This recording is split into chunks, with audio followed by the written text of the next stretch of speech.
il cite clairement.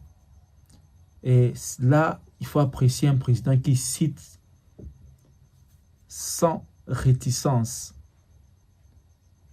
le nom de chaque pays qui lui pose des problèmes.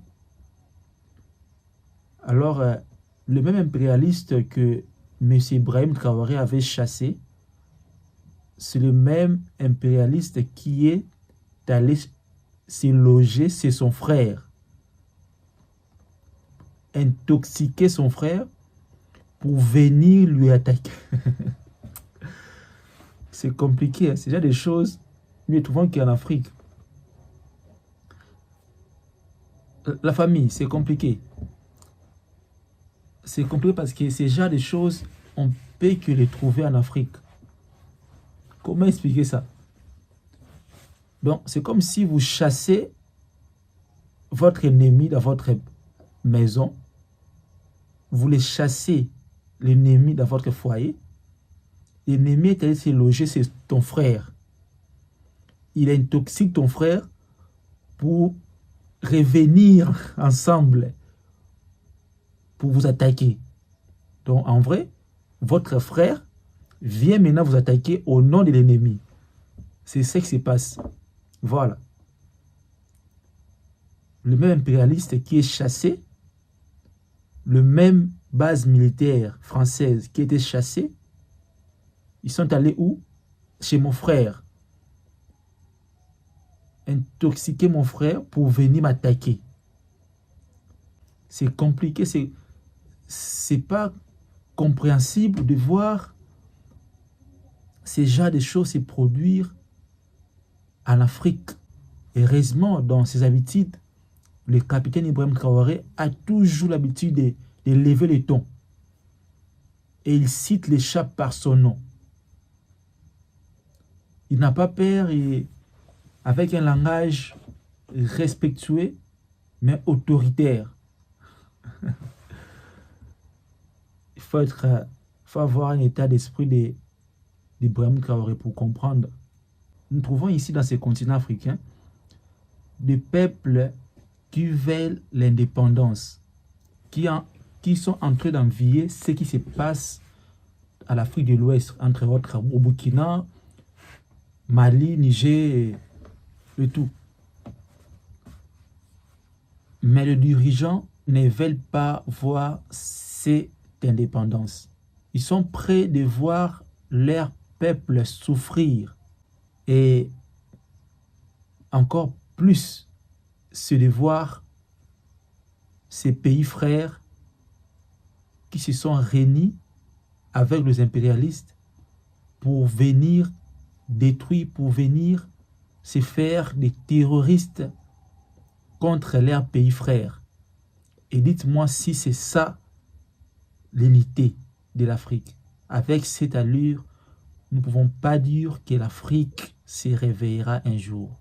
Parce que l'ennemi de l'Africain, c'est lui-même africain. L'ennemi des Noirs, c'est lui-même le Noir. Je pense que ces discours devaient interpeller tout Africain d'abord, devaient interpeller tout peuple africain qui se sent concerné, un peuple qui est cultivé, tout peuple africain qui combat pour le panafricanisme, qui combat pour l'indépendance de son pays, un peuple qui veut voir son pays changer. Ces discours nous interpellent tous. C'est déjà les discours, on l'attend beaucoup plus chez des présidents qui sont détachés complètement des Occidentaux. Un discours qui promet un discours de franchise, un discours à cœur ouvert, lancé par le capitaine Ibrahim Traoré. Dans ce contexte, nous voyons que le président Ibrahim Traoré n'a pas peur de personne. C'est une personne qui, par son langage, nous voyons une personne qui lutte, une personne qui qui est prêt à sacrifier sa vie pour sa nation, en fait. Ce genre de discours, nous l'avions longtemps entendu. Peut-être au temps de Thomas Sankara, il parlait librement, à cœur ouvert, sans complaisance, sans réticence. Il faisait voir ses intentions, son souhait, librement. Et le capitaine Ibrahim Traoré, dans son speech, nous voyons sa rigueur, nous voyons sa lutte. Ibrahim Traoré est prêt à citer le nom de tout président, de tous les pays qui sont en train de l'attaquer indirectement, qui s'opposent à sa façon de faire, à sa façon de conduire son pays. Un président très jeune qui n'a pas peur, avec beaucoup de respect, il s'adresse à ses pays frères. Entre autres, il a cité la Côte d'Ivoire, il a cité le Bénin. Je vous invite de suivre son discours au complet dans une chaîne burkinabé. Un discours qui dure plus d'1 heure du temps. Il a tout expliqué, il a tout dit devant de milliers de personnes dans ces stades. Nous avons tous suivi son discours. Ce président, il s'en fout en fait. C'est un président qui parle avec... quand il parle, vous sentez une personnalité autoritaire. C'est que moi j'aime ce Ibrahim Traoré parce qu'il cite le chat par son nom. Il n'hésite pas, il ne se cache pas, il ne va pas d'une manière indirecte pour révéler une chose qui est censée être révélée comme telle. Toutes les nations sœurs, Bénin, Côte d'Ivoire, il est allé même loin. Il cite même le nom de ces présidents qui sont en train de coopérer avec les impérialistes pour détruire sa nation.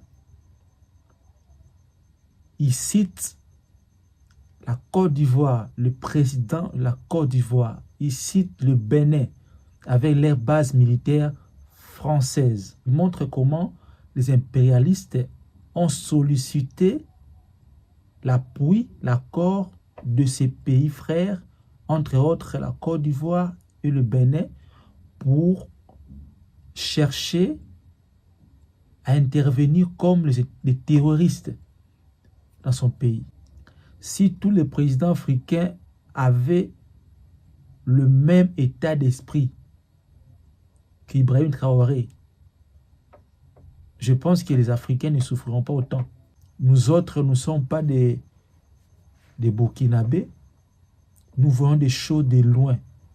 Mais étant qu'Africains, étant que peuple africain, nous pouvons acclamer parce que nous voyons et nous envions ce qui se passe dans l'Afrique de l'Ouest, en particulier au Burkina. Devant de milliers de personnes, Ibrahim Traoré prononce un discours sans document. Il prononce un discours comme il a toujours l'habitude de prononcer. Il ne se réfère pas par des documents, par tout ça, non. Il a un discours dans sa tête et ce discours va directement aux personnes concernées. Alors la famille, je pense que vous avez bien suivi ces discours poignants du président Ibrahim Traoré.